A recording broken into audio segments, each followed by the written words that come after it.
iLock išmanios spynos skirstomos į du variantus. Į S5, kada yra fizinis raktas, jisai yra išmanus, ir į S50, kada raktas yra telefonas. Kaip veikia S5? S5 neturi baterijų, neturi laidų ir nereikalingas internetas, norint valdyti užraktą.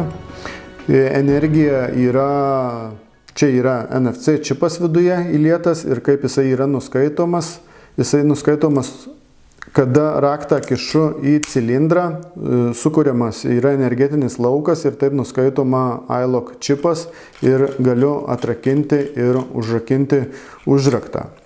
Vienas raktas gali atrakinti iki milijonų užraktų. Tai yra tikrai unikalu ir galima skirstyti pagal hierarchiją, kas kokiu metu ir kokias duris gali atrakinėti. S50 pasižymi tuo, kad raktas yra telefonas ir aš priglaudžiu telefoną prie spynos ir taip jį atrakinu. Energija yra perduodama iš telefono į spyną, taigi nereikalingi irgi nei laidai, nei baterijos, nei internetas.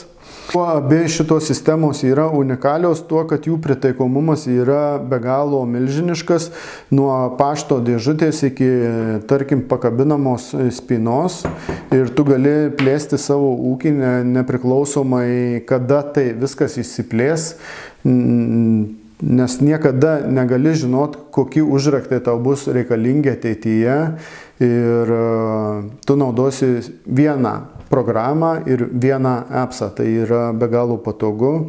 Kitas dalykas, šitie užraktai pasižymi savo ypatingu tvarumu.